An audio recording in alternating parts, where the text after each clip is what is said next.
Hello everyone. सो आज हम देखेंगे कार्बोनिल रिएक्शन के बारे में कि कार्बोनिल रिएक्शन क्या होती है। तो जो ये कार्बोनिल रिएक्शन होती है ना, इसको हम हॉफमैन आइसोसाइनाइड टेस्ट भी बोलते हैं। ठीक है, ये हॉफमैन आइसोसाइनाइड टेस्ट के नाम से भी ये रिएक्शन जो है वो जानी जाती है। अब इस रिएक्शन में होता क्या है, जो प्राइमरी अमाइन है ना, सिर्फ प्राइमरी अमाइन, सेकेंडरी अमाइन और टर्शियरी अमाइन जो होती है ना, वो ये रिएक्शन नहीं देती है। क्यों नहीं देती है, इसका रीज़न हम अभी आगे देखेंगे, बट एक बार के लिए अभी इतना ही याद रखो कि जो प्राइमरी अमाइन होती है ना, वो क्या करती है, क्लोरोफॉर्म और स्ट्रॉन्ग बेस के साथ रिएक्ट करके क्या बना देती है, आइसोसाइनाइड का फॉर्मेशन कर देती है। ओके, सेकेंडरी और टर्शियरी अमाइन इसके साथ रिएक्ट नहीं करते, और वो जो प्राइमरी अमाइन है वो कोई भी हो सकती है, एलिफेटिक भी हो सकती है और एरोमेटिक भी हो सकती है। प्राइमरी अमाइन एलिफेटिक और एरोमेटिक कोई भी हो सकती है। वो क्या करती है, क्लोरोफॉर्म के साथ और स्ट्रॉन्ग बेस के साथ रिएक्ट करके आइसोसाइनाइड की फॉर्मेशन कर देती है, और सेकेंडरी और टर्शियरी अमाइन जो है वो इसके साथ रिएक्ट नहीं करते हैं। अब क्योंकि सेकेंडरी और टर्शियरी अमाइन जो वो रिएक्शन नहीं देते हैं, इसलिए जो है ये एक डिस्टिंग्विश टेस्ट भी है, जिससे कि हम प्राइमरी अमाइन को सेपरेट आउट कर सकते हैं, किससे, सेकेंडरी और टर्शियरी अमाइन से। क्योंकि इस रिएक्शन में क्या होगा, प्राइमरी अमाइन तो रिएक्ट कर जाएगी, सेकेंडरी और टर्शियरी अमाइन रिएक्ट नहीं करेगी। ओके, अब हमें पता कैसे चलता है कि जो वो आइसोसाइनाइड है उसकी फॉर्मेशन हो गई है, हमें जो है फोल स्मेल से पता चलता है। जब भी आइसोसाइनाइड की फॉर्मेशन होगी हमें एक फोल स्मेल आएगी, और हमें पता चल जाएगा कि आइसोसाइनाइड की फॉर्मेशन हो गई है, और हम बता देंगे कि हमारे पास जो अमाइन है वो प्राइमरी अमाइन है, सेकेंडरी और टर्शियरी नहीं है।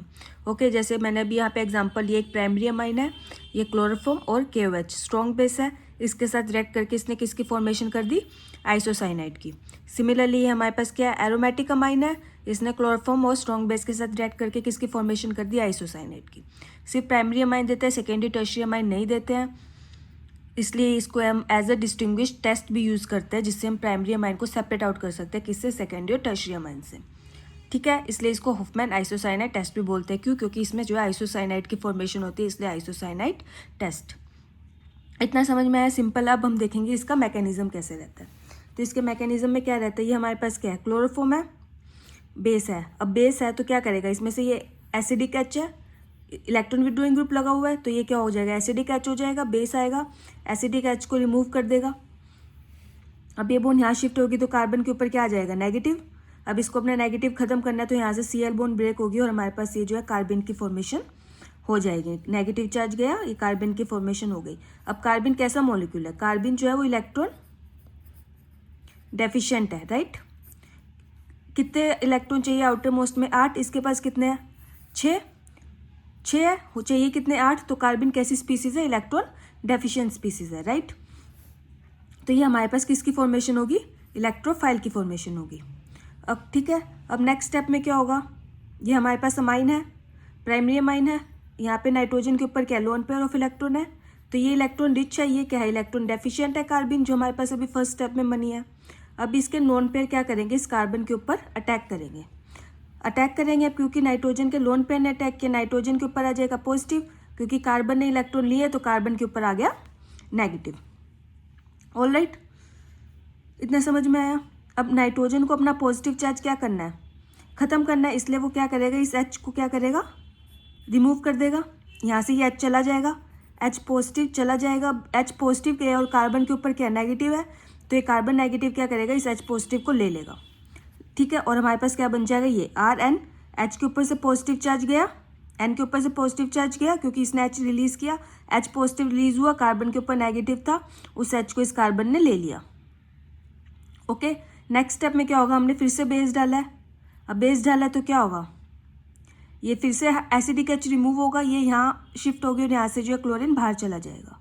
ओके, ये बन गया हमारे पास, ये बोन यहाँ शिफ्ट हुई, ये यहाँ से बाहर चला गया। सेकेंड स्टेप में हमने फिर से OH डाला है, फिर से क्या होगा, ये वाला H, अब देखो इसमें क्या हुआ है, ये वाला H रिमूव हुआ है, ये बॉन्ड यहाँ गई, ये बॉन्ड यहाँ गई।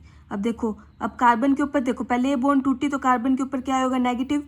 अब ये बॉन्ड टूटी तो इसके ऊपर नेगेटिव चार्ज क्या हो गया होगा, खत्म हो गया होगा, राइट। पहले देखो, ये बॉन्ड कार्बन के ऊपर टूटी तो इसके ऊपर नेगेटिव आया होगा, राइट।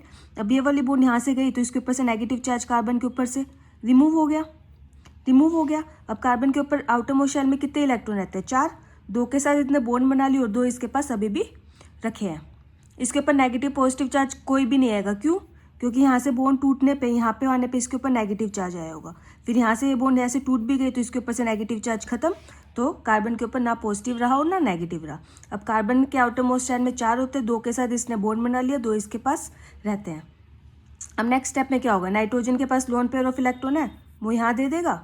अब इसने यहाँ पे दिया तो इसके ऊपर पॉजिटिव और इसके ऊपर नेगेटिव, और ये हमारे पास किसकी फॉर्मेशन होगी, आइसोसाइनाइड की फॉर्मेशन होगी। तो ये रहता है कार्बोलमीन का मैकेनिज्म। क्या होता है, सबसे पहले क्लोरोफॉर्म होता है, बेस आता है, एसिडिक एच को निकाल देता है। अब कार्बन को अपना नेगेटिव चार्ज खत्म करना है, तो यहाँ से Cl रिमूव होकर हमारे पास कार्बन की फॉर्मेशन कर देता है। अब कार्बन कैसे रहता है, इलेक्ट्रॉन डेफिशिएंट। अमाइन के पास क्या रहता है, इलेक्ट्रॉन रिच, इसके ऊपर अटैक करता है, ये फॉर्मेशन होता है हमारे पास। फिर एन को अपना पॉजिटिव चार्ज खत्म करना है, इसलिए वो H पॉजिटिव रिलीज करता है। कार्बन के ऊपर नेगेटिव है, वो इसको ले लेता है।